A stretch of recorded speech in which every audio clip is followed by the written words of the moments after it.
Hi guys, welcome to the show. My name is Seb Ostrovich, aka the Voice of the People, and this is the Weightlifting House Podcast.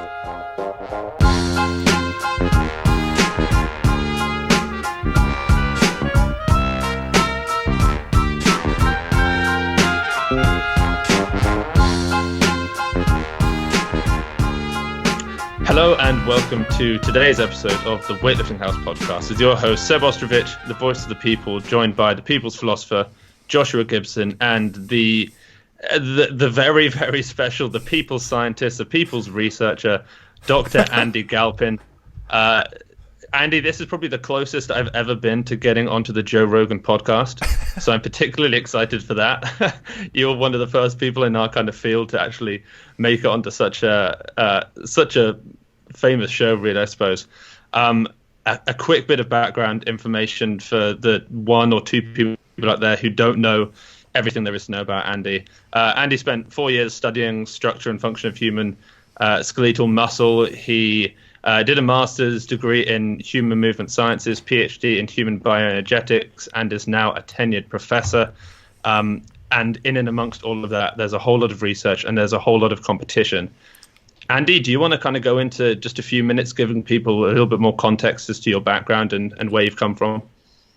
Yeah, sure. First of all, I didn't study skeletal muscle for 4 years, more like 10 years. Oh, right. Okay. My bad. This is what my entire career, and now as a scientist, it's another 10 years or so. Right. So it's been quite some time. I played collegiate football. I played every sport in high school and then kind of transitioned from there. Started my master's, of course, in human movement sciences, and then started competing in weightlifting since football was over. Actually, I like being on this podcast because I don't have to clarify when I say weightlifting that I mean Olympic weightlifting. So that makes me feel good. Yeah.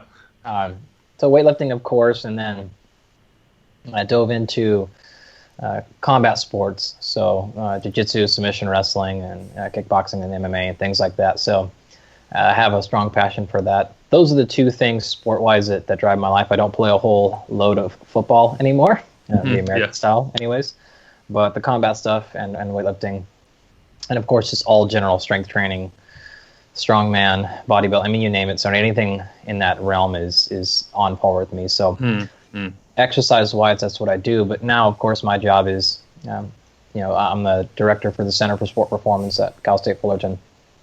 So we have 7 research laboratories that all study human performance and sport performance more specifically. So our mission is to, conduct and disseminate research that enhances sport performance.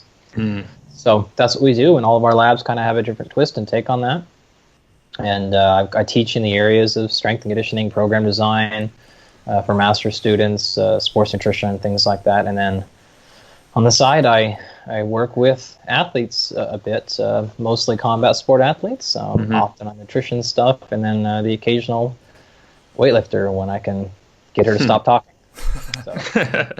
Yeah, absolutely. So what drove I'm just curious to hear what drove your initial interest in muscle physiology, because earlier you said you've spent 10 years studying it and will continue to do so. So obviously there has to be something kind of fueling that desire. Sure. I think the answer is probably not that different than it is for anyone who studies muscle and performance, which is I was kind of in that sweet spot of athletic and physical talent where I wasn't such an elite guy who's going to be in the NBA or in the NFL at 19 years old. And so training mattered. It was important, and doing it correctly.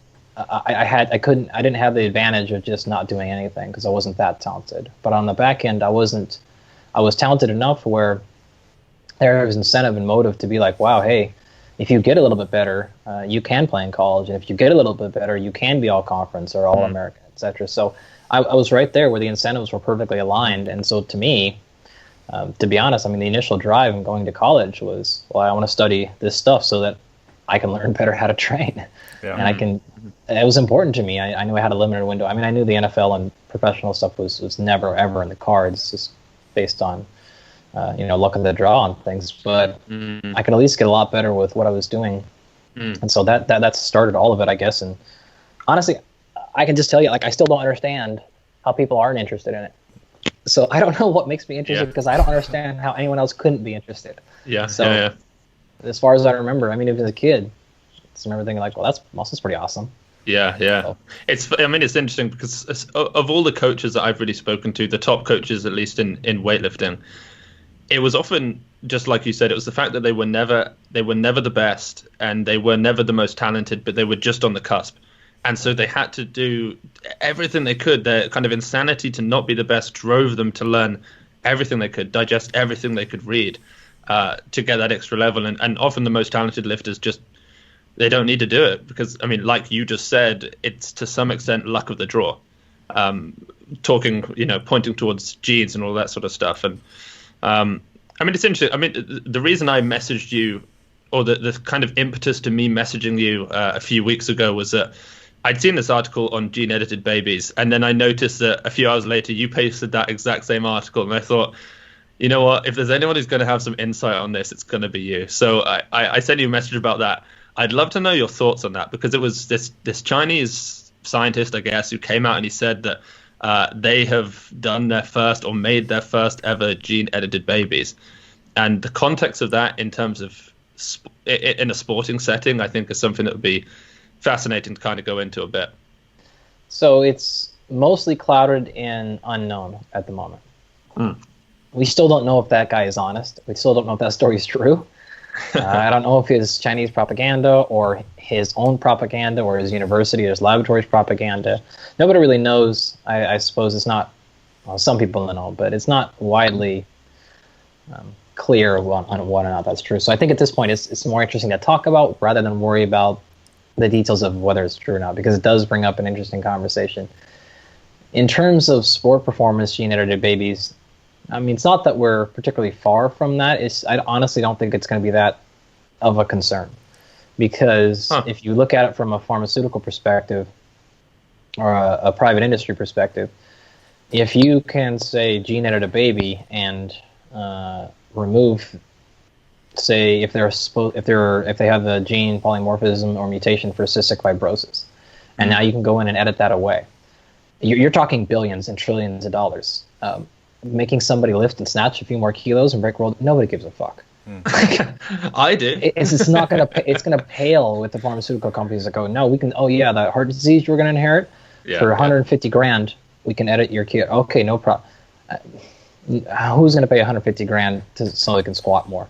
I mean, a couple of people and a couple of governments, but you're really not talking. I mean, it's going to be rampant, and we'll destroy ourselves as a species before it ever becomes that important in sport. Yeah, it's just too much of a risk, and there's other issues there. So it's going to be, you're going to see it with diabetes prevention, you're going to see it with AIDS, like the big ticker stuff, obesity, before you'll ever see it trickle out of sport. I think a big, like a useful question to ask, because you said there's a lot of uncertainty involved there. Do we have the technology available to begin taking steps towards that that end? Yeah. No doubt. Yeah, no doubt. And it's actually getting cheaper.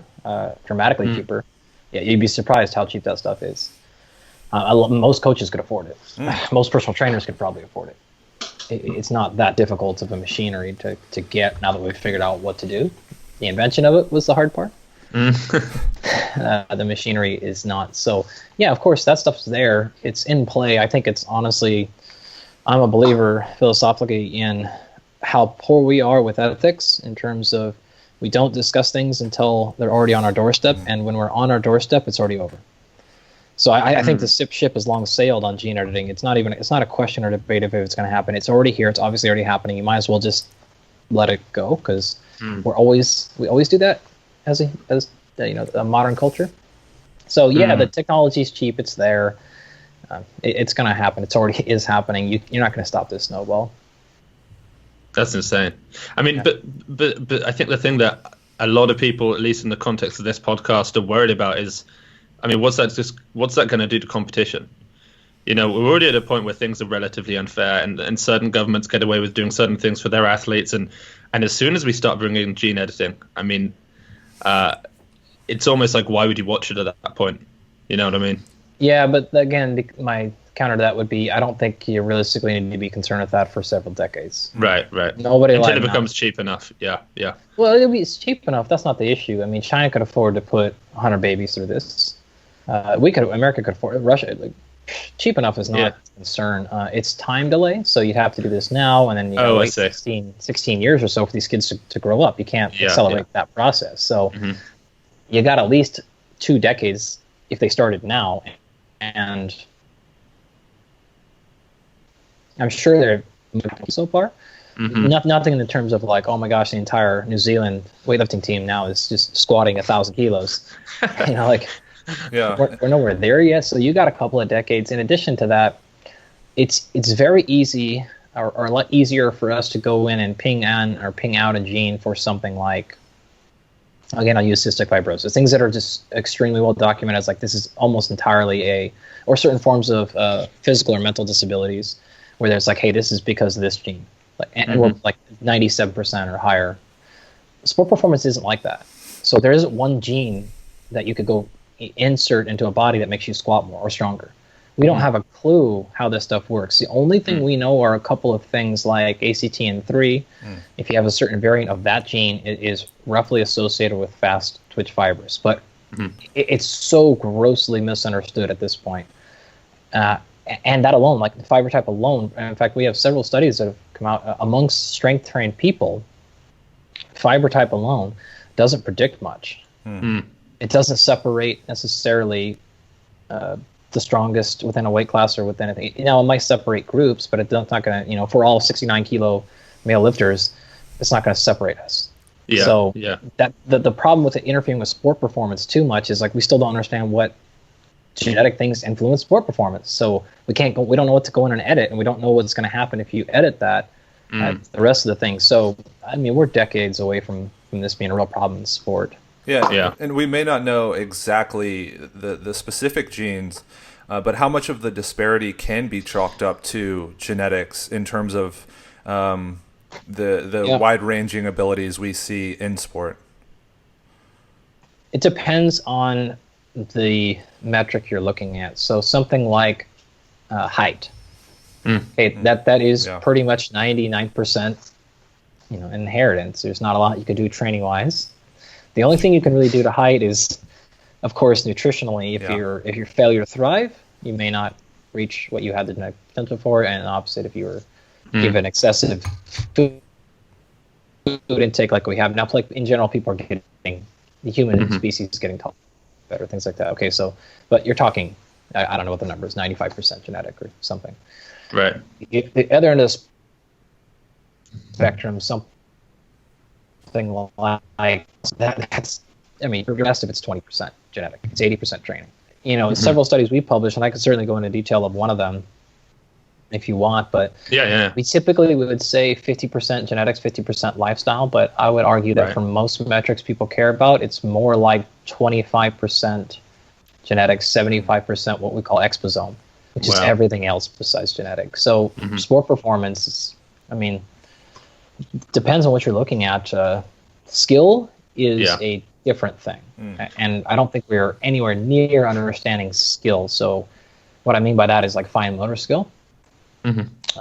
So while, for example, genetics might predict 25% of your squat strength, I don't know what percentage it predicts of, say, your golf swing. Or can you shoot a basketball well? Not jump well, not play defense well. Can you shoot it? So those fine motor skills.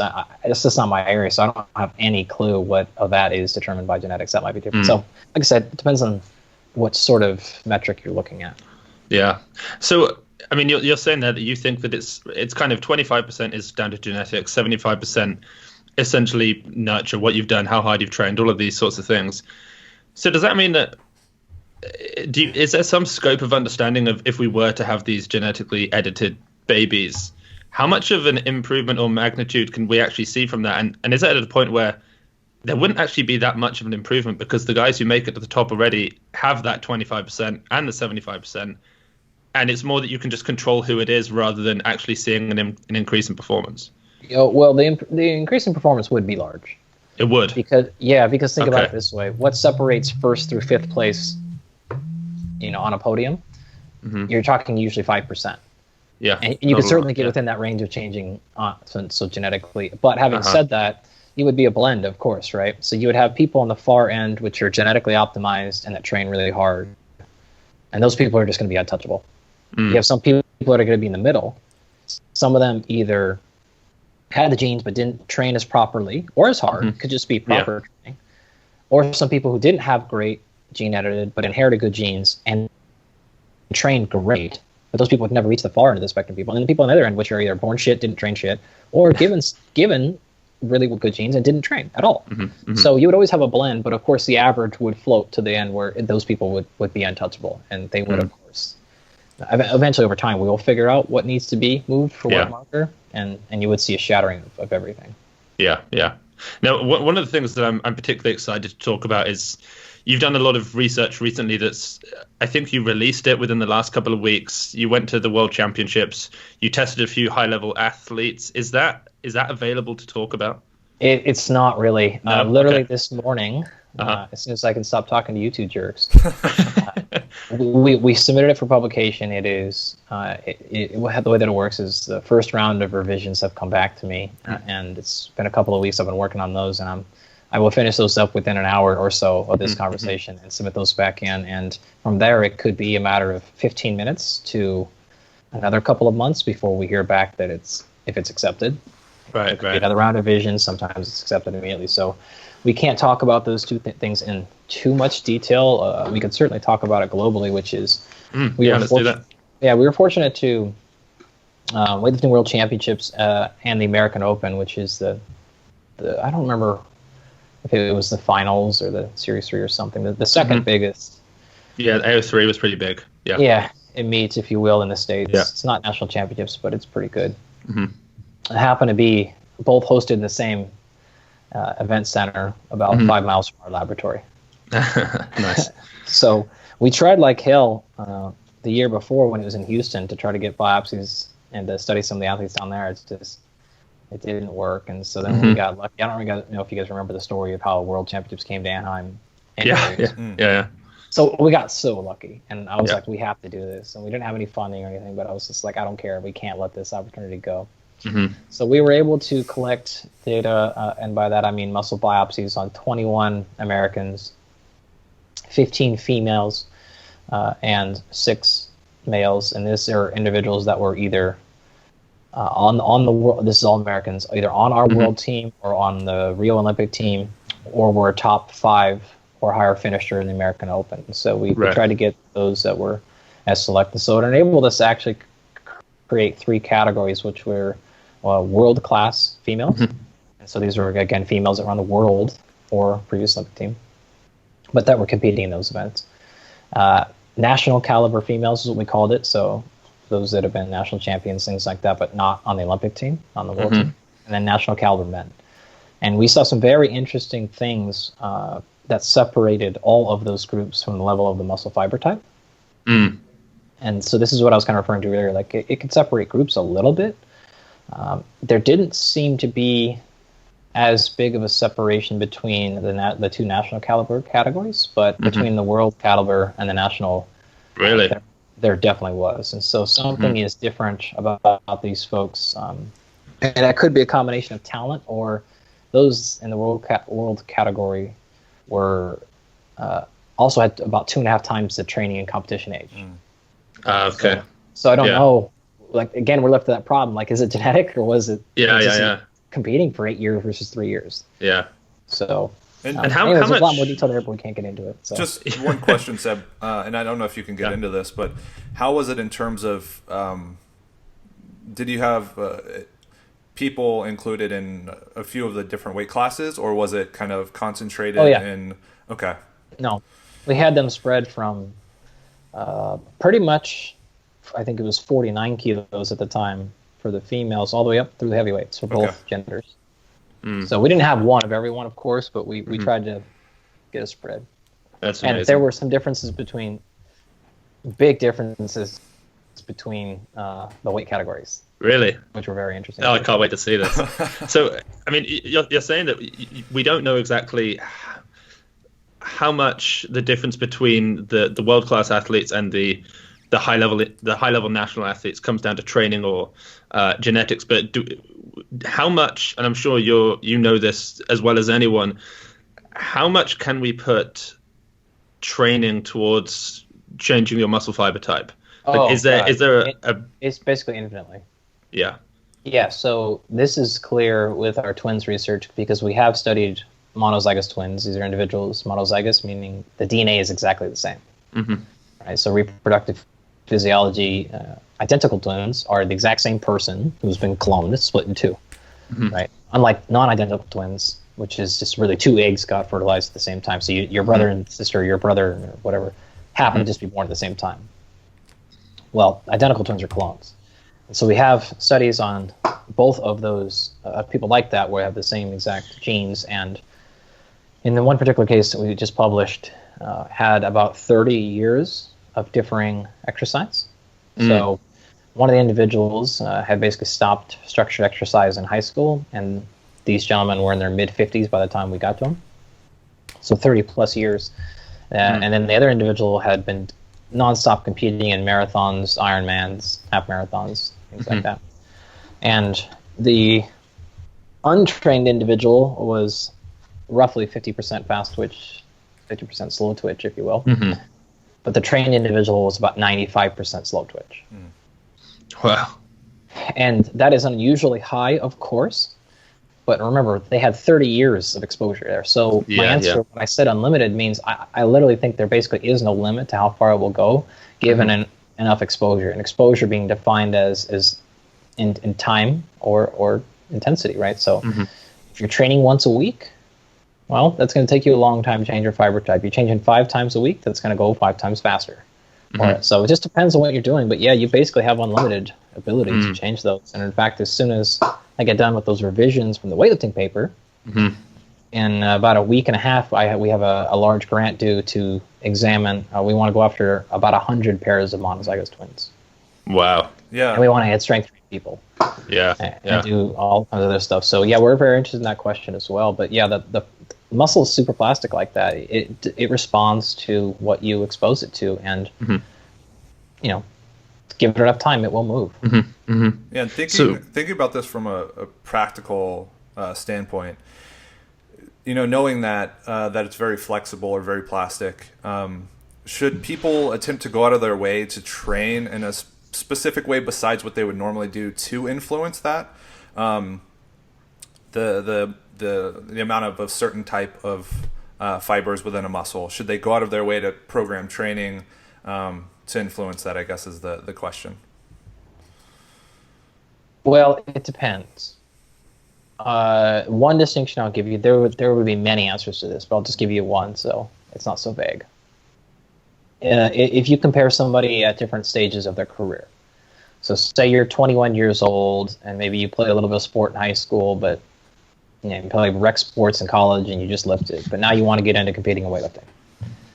Well, that's going to be very different than for somebody who's 29 years old, has been to an Olympics in weightlifting already, and has been competing in weightlifting since she was 13. So the programming differs because of that. So that age, experienced 10 years of training in this specific sport means your fiber type has probably been really pushed towards that end of the spectrum already. The other individual, it's non-differentiated.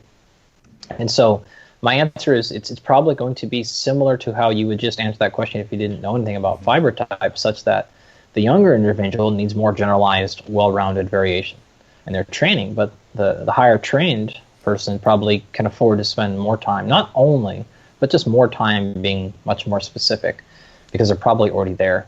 The exception would be, say, in the trained individual, you think, okay, maybe your problem is that you have a hard time handling all the volume that we need to get you strong. Okay, now typically strength is an intensity issue, not a volume issue, but at that level, you need to be able to do it more often, right? That's what determines it.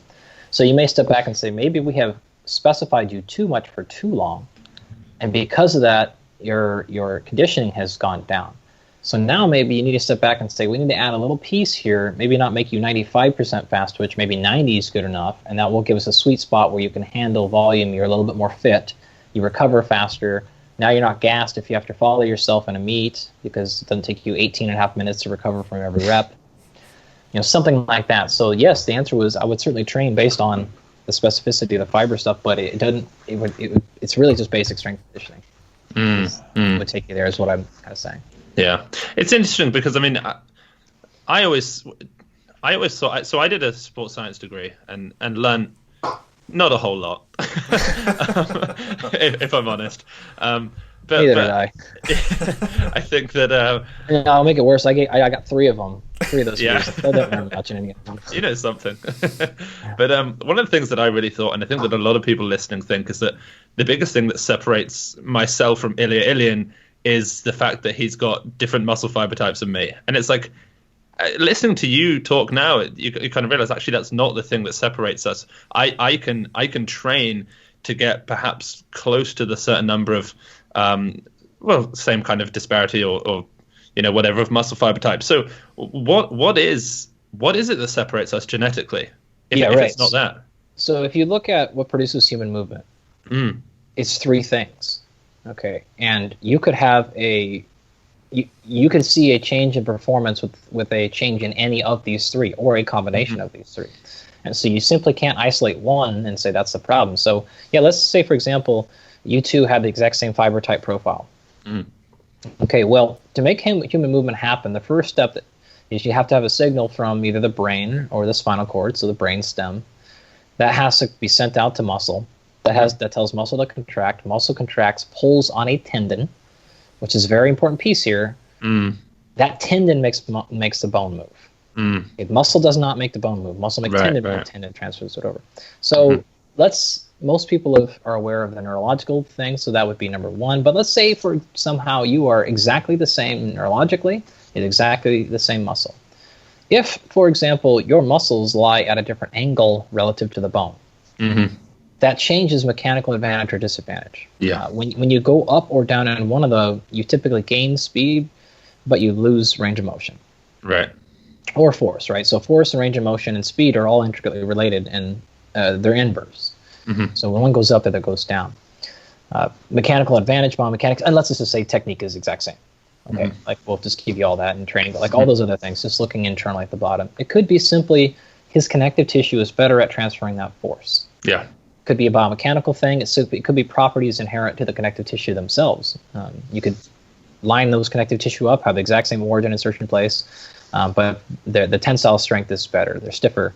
They're more pliable, or they're non-pliable, things like that. So, or it could be most likely a combination of all the things. Most likely he has different fiber type. His fibers are bigger. He's neurologically more tuned. His connective tissue is better. His biomechanics are better. He's stronger mentally, and he has better technique. You just had to throw that in, didn't you? I had to get it. But there's even things that are inherent to the muscle, too. So not every fast-twitch fiber can produce the same amount of force. Right. Even independent of size. So even if we equate for size, they're contractile properties inherent to the actual muscle tissue themselves that differentiate us. And I can give you an example. We've done studies with, funny enough, bears. Like, black bears and grizzly bears.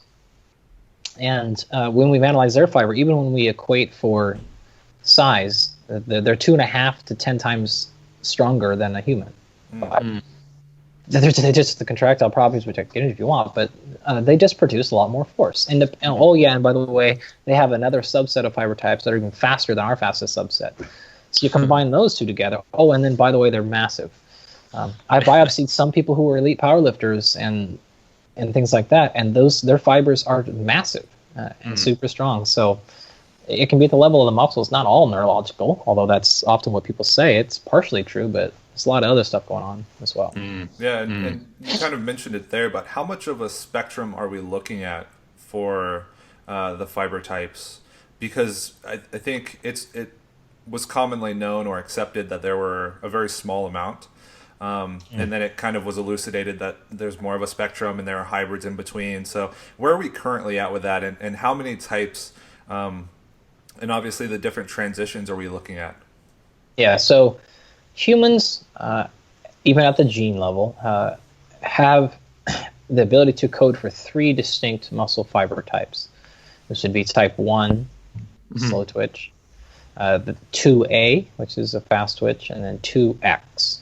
Okay, which is a faster, and the 2A and 2X are much more closely aligned than either of them are to the type 1. Okay, so it's 1, 2A, 2X. from that spectrum. Having said that, we don't often find fibers that are truly pure. So, for example, a pure 2X in a healthy human is extremely rare. We might see, for example, we analyzed in my laboratory now probably close to 25 or 30,000 individual muscle fibers. And we've seen about, 10 pure 2Xs. Yeah. In the weightlifting study, we did over 2,000 individual fibers and saw 0 Wow. 2Xs. So, it just doesn't happen in people who are trained. It's very, very low. So you can almost throw that one out.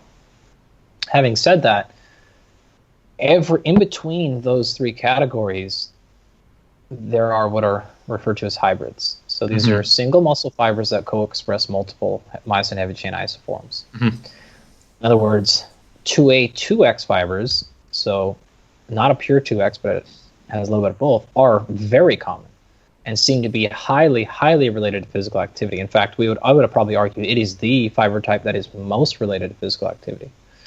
Such that if you are not active and not trained, you have a decent proportion of these 2A, 2X fibers. But the second you become trained, they go away. They become differentiated and turn into 2A fibers. Same thing with 1,2A. So there are hybrid 1,2A fibers. Those ones are a little more confusing because we don't. Sometimes we see athletes that are really well trained and they have a lot of those. Right. I don't know that. They typically thought they worked just like the 2A, 2X thing did, but now I'm not as sure on that. So we see different groups of athletes that have a lot of those. But really, all of that, to be honest with you, there's a saying that I like, which is no categorization is ever true, but sometimes it's useful. So we make these categories in our brains so we can easily think about it, but in nature, even a pure 2A fiber is probably 5%. Something else. Nothing's really, really pure. So what do we call a fiber that's 80% 1 and 20% 2A? What if it's 90%? At what point? Well, those lines are just arbitrary. Yeah. So and the hybrids aren't 50-50. It could be 80-20, 20-80, or anything in between. So that's why we typically like to say it's a spectrum, it's a continuum.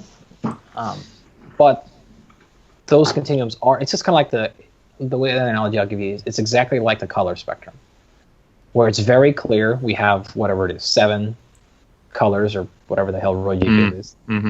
But within that, when you start mixing them, you could get literally infinite colors, right? Well, that's what we are. Is we have the genes that code for 3 distinct ones, and then within that, we can make really a whole list of combination of them, including ones that are triple hybrids that express 1, 2A, and 2X.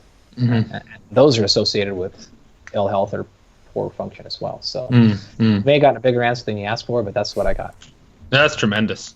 I'd love to know actually what is it when you're looking under the microscope at these different muscle fibers?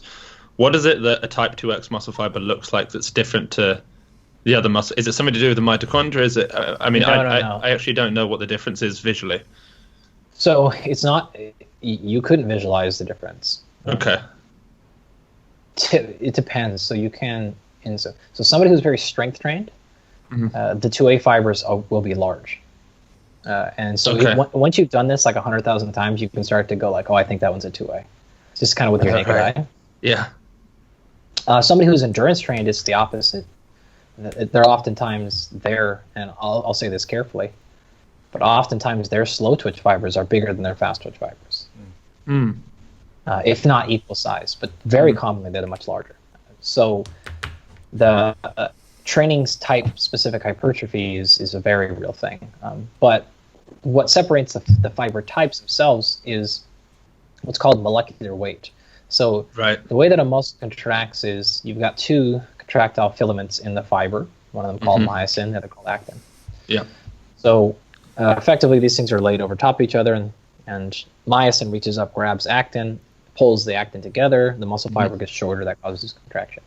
Well, the myosin is a chain structure, and at the head of that chain is a molecule called ATPase. So it's an enzyme that splits ATP to produce energy.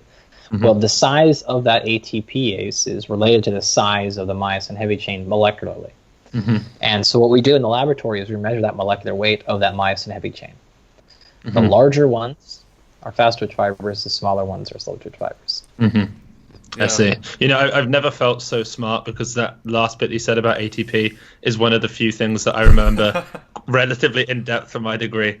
Yeah. ATP plus creatine is ADP plus PCR, or however it goes. I felt like such a pro listening to that. Probably wrong, but something like that. I got the right letters. Without going down too much of a rabbit hole, because this can get obviously complicated for the listeners pretty quickly. When you're measuring or looking at the fibers, how accurate is that? The techniques you're using, because a lot of this is dependent on the way you look at the fibers and are able to pick out which are which, and the ways you're able to differentiate. So do you think it's like incredibly reliable? Is there some percentage that's left up to the person measuring the sample? Does that make sense? Yeah. Yes, it is. In the olden days, it was, I would say, questionably reliable. So some end of the fibers are very clearly a 1 to a, and then there was, somewhere between 10 and 30% were up to the, viewer's discretion. Having said that, and by the way, those fibers, the ones that are discretionary, are those hybrid fibers. And we now know those are the ones that are tough to figure out, because effectively the old methods allowed you to look at the muscle fibers and they'd either be black or white. Easy, okay? It's black, it's white. There you go. But then we started to realize, well, some of them are like gray. Okay, well, what's the gray? Is that gray black or is that white gray? Well, someone had to pick, right? Well, now we know, those are the ones that are hybrids. So with the current methodologies we use, there is no subjectivity to it, because it's measured via molecular weight, and this is pretty precise at this point. So we don't really have to worry about that. If we think something is fairly questionable, say because the results didn't come out super clean, we typically run it again a couple times if we have to, but it's very, very reliable at this point. Technology is to a place where we don't have to worry about that. The other thing that makes a difference is in our lab, we only measure things one individual cell at a time. And so we take a biopsy, we go into that biopsy, and you got thousands of fibers, the muscle fibers there. We pull them out one by one, and that individual muscle fiber itself is measured for its molecular weight. So we don't have to worry about confusion or which one was that one or contamination or stuff. So, and then the methodologies we use, it pretty much comes out. It's pretty accurate. So yeah, we're fine there. Other labs use crappy stuff and it's super subjective, which is why all their other research sucks. So you do all this stuff and it's super in depth on the muscle fiber, but then you talk about that you're actually out there helping weightlifters. So what is it that you bring? What is it that you bring specifically to the weightlifters who look to work with you? Is it the writing of the program? Is it the nutrition? Is it emotional support? Somebody to tell them they don't suck and they're not fat today. That's basically it with Morgan. Are you working with Morgan? Yeah, Morgan King, yeah. Yeah. Oh, I didn't know that. That's awesome. For a long time now. Were you working with her pre-2016? No, just since then. Yeah. Right. Okay, cool. Yeah. So what is it that you're providing? And so here's the way that I answer this question every time I get asked this. I wish I would have thought about this. In fact, going on the Joe Rogan show, because I think he asked me this and I didn't have a great answer. It made me start thinking about it. I'm like, what is it that I actually do? Well, the way I can answer it is, I think I'm a professional decision maker for them. So I help them make better decisions. And because I'm not a biomechanist, I'm not a weightlifting coach, I'm not a registered dietitian, I'm not any of those one things, but I'm a performance specialist. And so I can look at, say, Morgan or somebody else and say, hey, I think you need to spend a lot more time right now on your programming is off. Right? Or I can look at it and go, I don't think this is a programming issue. I think this is a sleep issue. Or I think this is a lifestyle issue. Or I think this is a sports psychology issue. Whatever. And then I can defer them to people who have expertise in those niche areas. Nutrition, I can certainly do. Weight cut is a lot of what I do, making sure that they're doing it properly, because it's different in fighting than it is in even wrestling. So two girls like Morgan, who's competing at the same rough weight class as another one of my girls who's in wrestling, versus one of my girls who's a Muay Thai fighter. Well, their weight cuts are all, and when the recoveries, the reloads are very different because of the demands of the sport, because of the times, the logistics, all these things, because of their age. So, I mean, I have several girls that are all in the same weight class but in different sports, and all their stuff is different. So it can be the details of that. It can be other stuff. I don't typically program for the weightlifters like Morgan. I'm not qualified to. I mean, Spencer is fantastic, first of all. Spencer Arnold, her coach. But even if Spencer was I'm not qualified to write a full program for an Olympic weightlifting athlete who's trying to make an Olympic team. Like, there's just no way I could act like I have that experience, and I would never even attempt to do that. For a low-level person, I've done it thousands of times, no problem. I can get you basic strength conditioning. But what I've always done with any of my Olympic weightlifters is once they get to like, oh yeah, you're qualifying for American Open, you're qualifying for national championships. Okay, now you need to go find a weightlifting coach. But that's what I do. I help them make better decisions with all things. So, should I ice bath today, or should I sauna? Should I get him like, what should I do with all these different pieces? And so, because I can see the entire life within the athlete decently well, oftentimes I'm more helpful than the individual coach themselves, who they're so siloed in their area that they're not seeing. And this is especially true for my fighters. It's like, hey, your boxing coach is great, but he doesn't understand what you just did in wrestling practice yesterday, and your wrestling coach isn't talking to this person. So, like, I can see the whole picture. I think you should go to a wrestling coach and a practice. This is the type of practice we want to do. And then within that, the coach decides how to do stuff, but we're not sparring today, or whatever else. Do whatever you want, but we're not sparring. Things like that. So that's kind of what I do. That's awesome. That makes sense. It didn't really answer the question at all, but no, it does. It does. I mean, you're a professional decision maker. You've done the research to know that you can make the most educated guess that, at least more so than the athlete can make, and essentially remove as much doubt as possible from all decision making in the athlete's career. I mean, that's kind of what it is, isn't it? That's basically what I try to do, and also at the same time help them say, okay, this thing you're worried about here, you don't worry about it. This is not what's troubling you, but this is your area, and let's get you to a specialist in that area. Like, this is the biggest thing you can fish right now. I talk about this all the time with my fighters. It's because I get questions from yoga people, or I get questions from like 1,000, like, why don't more lifters do yoga? Why don't more things? I'm like, dude, it's not a matter of we don't believe in it. It's a matter of, at some point, you have to actively decide what you're not going to do. Because there's so many, you should be spending an hour on mobility a day, and then we should be doing breathing exercises, and we should be doing activation stuff, and then we should be worrying about there went your 24 hours, and we haven't got a lift in yet. Yeah. Like, that's not going to work. So I have to help them decide, this is, good, and maybe we should experiment with reaching mushrooms, but we got too many bigger things, like you're 18 pounds overweight. This is not the thing that we want. I don't want your mental energy and your time and your day literally going to this. So it's helping them actively decide, this is not the thing to worry about. This is not the thing to worry about. I mean, good example, one of my athletes, a fighter, she just got a fight signed 2 days ago. And there's all these things we were working on, sleep, and there's other little tricks we were trying to play with, and different things. And the fight signed, she's got 5 weeks. And now I'm like, okay, all that shit's done. All I want you to do is because she's overweight. I'm like, we got to do this. The only, like, even the sleep stuff we're playing with, like, that's all got to go away. We got to do this and this. She's like, great. And she knows her plan, and she doesn't then have to worry about trying to learn other stuff, track other stuff, half the track stuff we were tracking. I'm like, stop tracking it. Don't worry about it. Because she has a hard time with that stuff. I'm like, track the weight and tell me, a scale of 1 to 10, how do you feel every day? That's it. And we're only going to do that, and we're going to get this fight, and this is what we're going to do. So, that makes sense. That's kind of it. How much of that do you think boils down to your education, and how much just your ability to think through problems and issues critically? Something that's been developed almost outside of that kind of expertise, just in the mechanisms and physiology of it all. That's a phenomenal question. Honestly, it's a phenomenal question. It is a good question. So the way I'll answer it is this: it's the latter, but the latter would not be possible without the former. So I would not be able to think through these things without my 10 years of college education.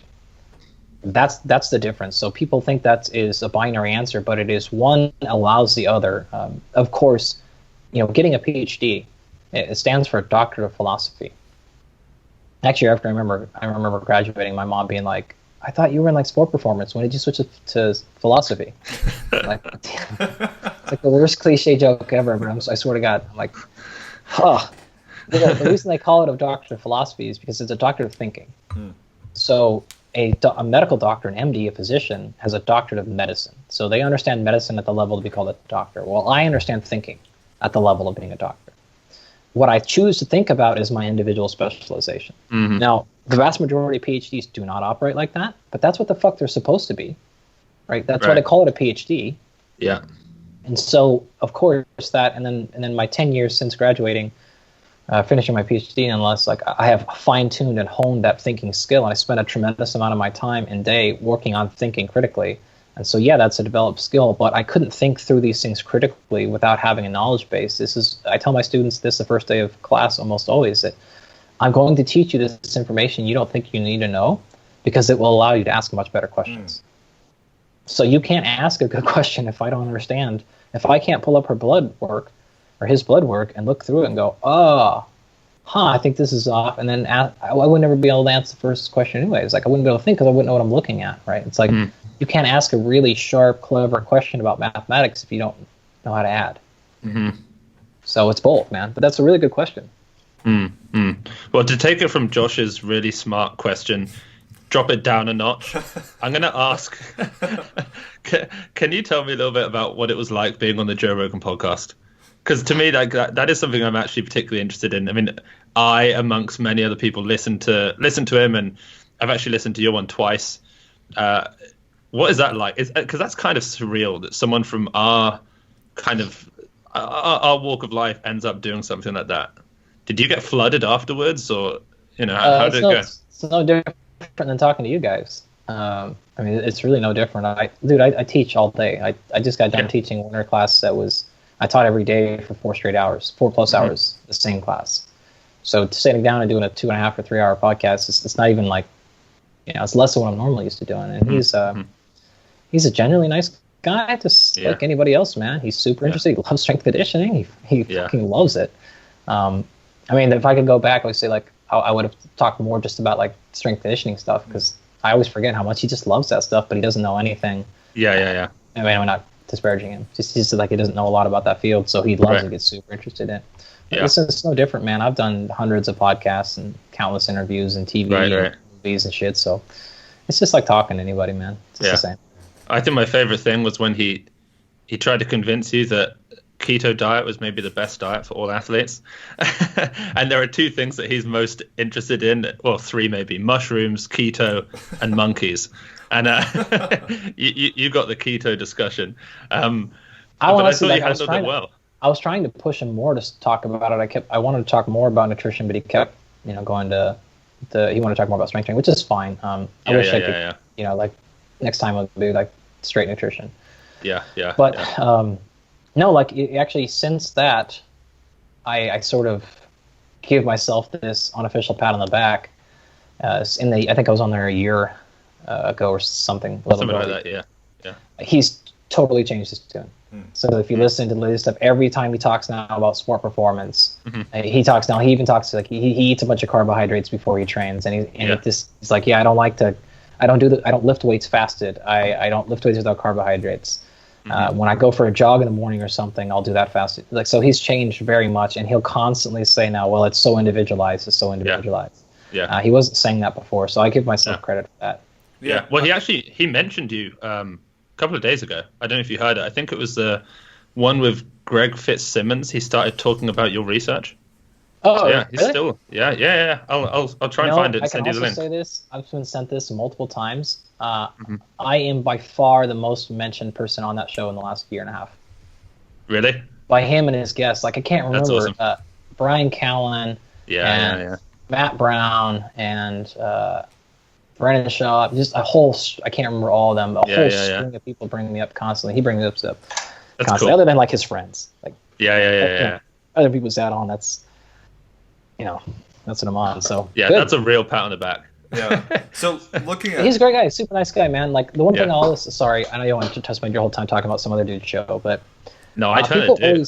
People say all the time and said before, especially people from kind of our side, because of his keto thing, We're like, oh, he's so dogmatic. He's so like close-minded. I'm telling you, he's really not. Yeah, he's not. He's not. He just hasn't had anybody on the other side that gives him good information. And because the people that were purported on our side were not the right people.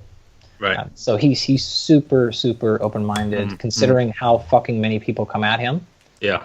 It's very, very difficult. Right. I mean, I have literally 100th of the following he has, and I can't keep up with it at all. Yeah. I can't even imagine what 3 million followers looks like. No. Yeah. And if you're trying to keep up with what's true in a field that you're not directly involved in, I mean, it's not his job to be into nutrition, weightlifting, and right. So yeah. I would, and how much the current convention has let people down. There's doubt there, so I don't blame him with doubting all these, laboratory scientists and stuff, because they all said the same shit, and it's obviously was wrong for a long time. So it's hard to filter out like who's the one that's full of shit here and who's the Gary Tops. Yeah.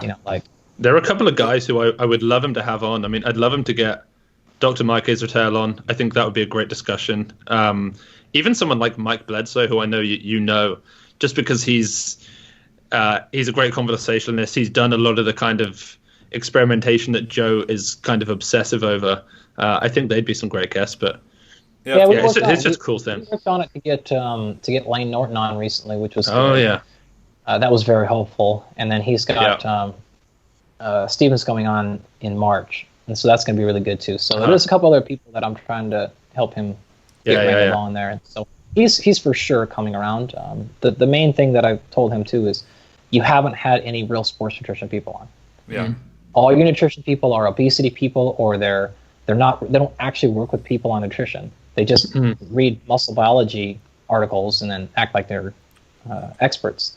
So they either come from biology, or they come from cancer research, or they come from almost always obesity stuff. So I'm like, you still haven't. And I'm not even a sports nutritionist or dietitian at all.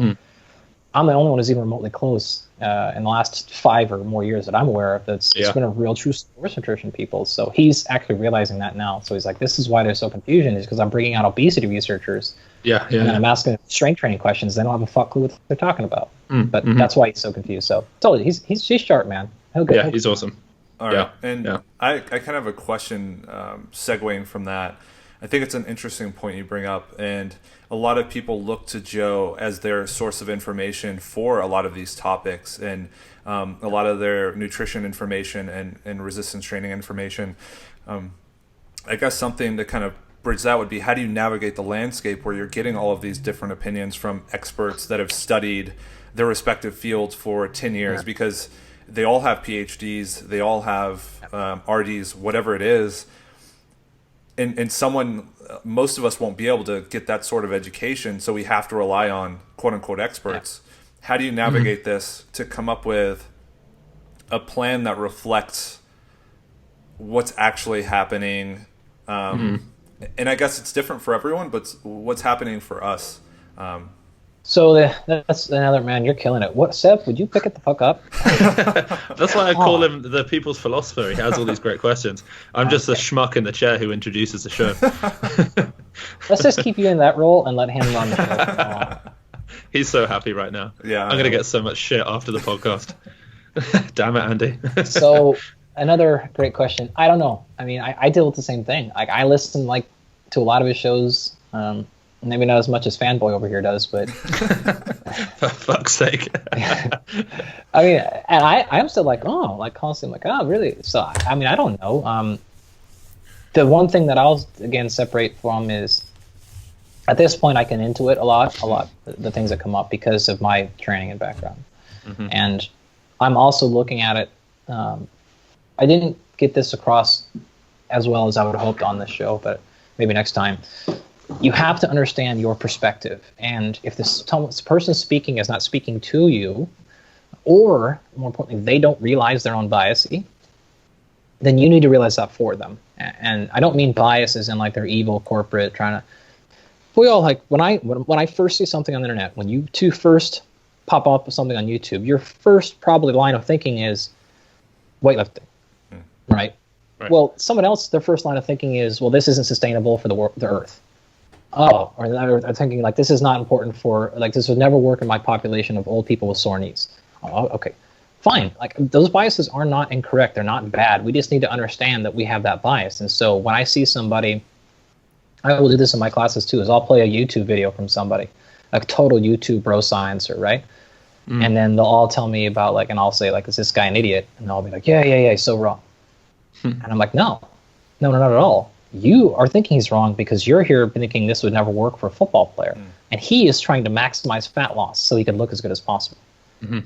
So yeah, that would work for fat loss. It's not going to work for you, but that's your fault for assuming his perspective is yours. He wasn't speaking to you, but you assumed he did. That's your fault. So that's the way I put it down is if somebody's on Joe Rogan's show and they're a cancer biologist and they're talking about nutrition, you should know, okay, well, they're probably talking about what's best for cancer prevention, and they're probably talking about their specific field of cancer that they work in. Maybe it doesn't work, or you have somebody who works for a private supplement company. Okay, I'm not saying they're lying or deceiving, but they're just really excited about the stuff that maybe enhances memory. Okay, great, but they whatever. So you have to understand the biases coming from them. So that's my tip when you listen to those things. Think about the person. Don't assume they're liars or anything like that. That's not what I'm saying. Just they have a certain thing that they are jazzed about, and that may or may not hold true for you because you might be subject to WADA testing, or you can't do that because that's going to blunt your adaptation overall. So the thing they're talking about that enhances their mood or their sexual performance or whatever might also reduce muscle function. Or vice versa, the thing that makes you jacked and as shredded as possible might harm your performance or might make you ruin your gut. And so you just have to think about that. What's that person's perspective? Where are they coming from? Are they talking about this from multiple facets, or they just keep coming back to obesity? Or they just keep coming back to sustainability or palate? Or are you getting information from somebody who's extremely sick and they're happy that they're not sick anymore? Well, come on, that's not going to help you in your sport. This doesn't mean you can't take anything from them, but that's the way I look at it. And so I'll typically tune in and say, okay, well, Rhonda Patrick's on. Okay, great. Well, maybe I'll learn a little bit more about mechanism. But you think I'm going to take sport performance and apply anything she says to any of my athletes? God, no. Absolutely no. Everything she does is illegal versus WADA for the most part. It's not shown in humans. It's not supported in humans. And it sure as hell is not going to help an athlete for the most part. Those are not disparaging remarks at all. And she said multiple times she doesn't know much about exercise. I'm not making fun of her. She just said it. I'm not really this is another way of saying don't take exercise advice from me. I don't. Right. I'm not taking. So she's not as clear as I think she could be, but so same thing with me, man. Don't take fucking cancer prevention and nutrition advice from me. Don't take anti-aging nutrition advice from me. Don't take. You want to maximize fat gain advice from me? That's not what I do. Yeah. So don't take that from me. Yeah, I think again, another long answer, but there you go. No, it was great, but I think what's difficult because even if I look at performance, there's so many things influencing it that it's even hard to keep track of. I mean, someone's talking about the gut, and then someone's talking about certain macronutrient ratios, and then someone's talking about intensity schemes and rep ranges and biomechanics, and I mean, it just gets overwhelming. So I'm sure people listening, they really rely on a distillation of the information. But I mean, what would you say to that? Another phenomenal question, Josh. That was one of your better ones. I'm just kidding. It's the same thing, man. You think I don't struggle with that too? This is exactly what I'm talking about with the athletes. You have to come down to, yes, all this stuff probably is important, but you can't do all these things. It's just, it will my professional athletes who this is their job can't fit all this stuff in. So you can't do this, from 5 to 7 p.m. And then meal prep on Sunday nights. It's not going to happen. And so what I would say is think about your goal and the way that this is exactly how I teach program design. Okay, what is the central primary goal of the year? Of the quad or not the quad, but the quarter or the mesocycle. It's a goal of the month, the week, and the day. Once you've established those, then you need to figure out what's defending you from those goals. So say my goal is to win national championships of weightlifting a year from today. Okay, great. What's defending you from that goal? Is it technique? Is it the fact that every time you start training really hard, you pull your hamstring? Is it the fact that you get sick all the time? Is it the fact you're just not strong enough? Everything's great, you just need to be stronger, or you're getting overtrained? What is it? And then you do the same thing. Well, it's okay. Then therefore, what's the goal of this section? What's the goal? What's my defender at every single time? And that will help you triage your decision. You may look at the year and say, dude, the reason I'm not winning national championships is because I can't train enough, because something always pops up with my health. Okay, well then maybe right now, let's, instead of worrying about optimizing your programming, let's figure out why you keep getting sick. Okay, well now let's do some blood work. Let's get your gut microbiome test. Oh shit, it's that. Let's play with your nutrition. Let's really focus on nutrition right now because we think that's getting you there. Or someone who's like, no, I haven't been sick, never. I'm training to recover there. I'm having a problem time with the jerk. Oh, okay, so it's my jerk the technique, and I snatch it up with everybody. I clean with everybody else. I front squat at the house, hammer everybody. Well, then this is a technique thing. Let's really focus on technique. So that's, to me, how I triage all this stuff. Like, don't worry about the mushroom extract, and don't worry about these things. That's not our, in your off time you can, but really I want you to focus on practicing, your lower back position so we can do as many jerks because we're going to be doing more jerks. And so let's get your shoulders super healthy because we're going to be doing more jerks or whatever it's going to be. That's what I would do. So you triage, but you can't triage until you define the goal. And you can't, once you define the goal, then you have to figure out what's stopping you from getting that goal. And those are not always the same thing. Sometimes the reason you're not winning national championships is because you're not strong enough. Good. Sometimes you're not winning national championships because emotionally you're shot because you're in school and you're taking too many credit hours and you're trying to make Instagram posts for your 10% discount codes and just like, okay, so that's the problem, right? And so we need to figure out, I did with one of mine who's trying to win or trying to be qualified for 2020. And we went through this whole thing. I got it all written out on my whiteboard. The whole wall of my garage is a chalkboard. And we went through this put everything down there, and we figured out. And she's like, "Well, all these things are a problem." And there's 80 things on the board, 50 or something. I'm like, no. When you look at this board, what is the problem? And she was like, "It's this." And it was two things. It was unstable income, and she's coming back from a brain injury. So I'm like, okay, the rest of this fucking shit we'll deal with later. Like right now, all I want you worrying about, thinking about is here. And then, okay, what do we need to get you money? Okay, set her up with a couple of seminars, did a thing, got back, boom, money was taken care of, and now it's brain health. Good. I'm like, this is easy. We'll handle your foot activation later, and that's cool. And I'm super interested in that, and I think that's important. But like, that's just not what we need to be focusing on right now. So tell those people on Instagram that are going to send you their free foot training program. Not a priority. Yeah, absolutely. That was awesome. Sorry. That was great. 10% discount codes are not that important. Right. Like so your affiliation fee, you're going to kick back to $16 in 8 months. So you get that check, and it'll be great. Can't wait for that.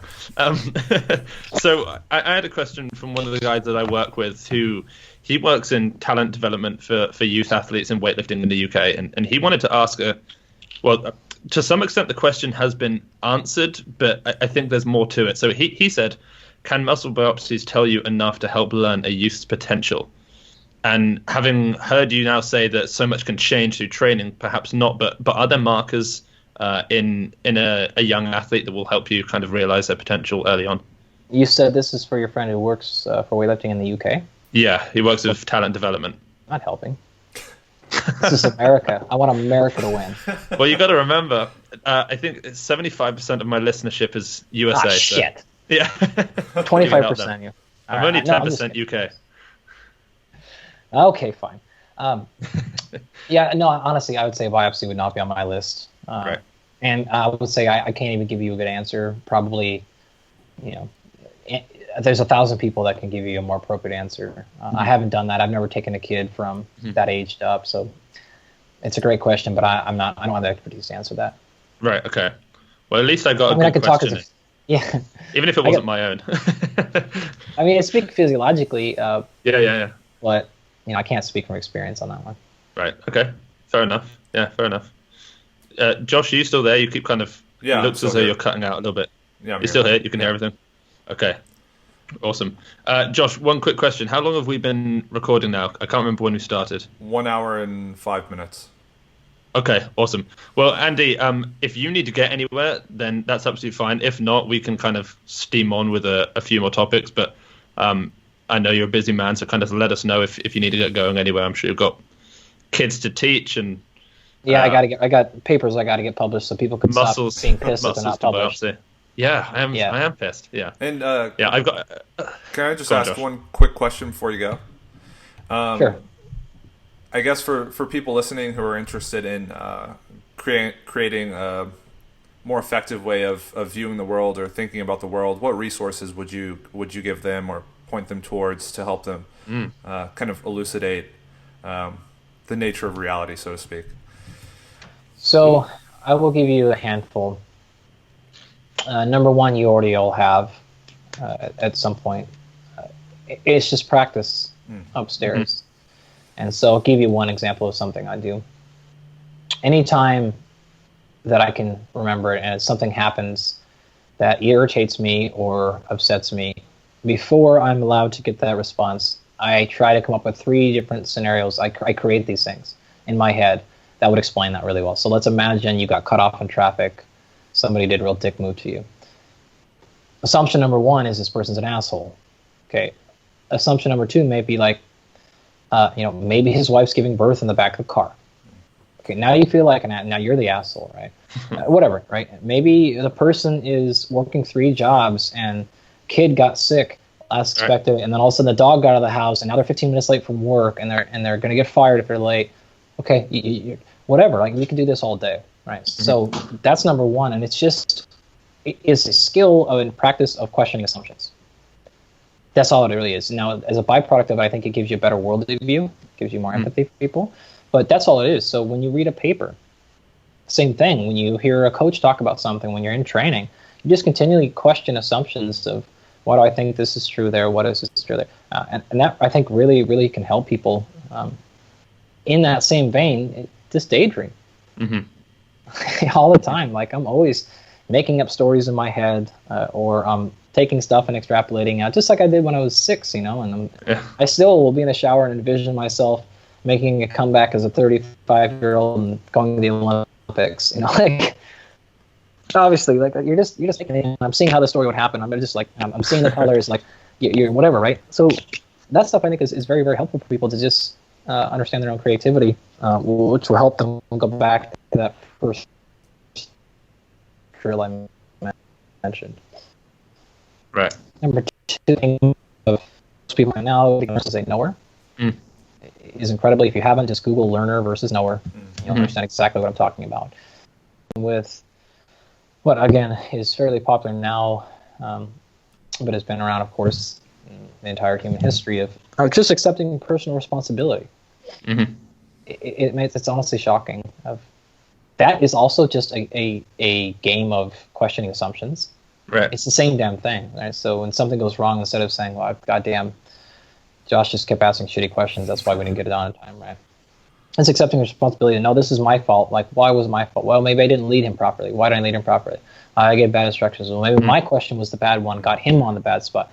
It's just questioning assumptions and bringing it back here. So those are the things that I think are going to help people enhance whatever it is you originally asked.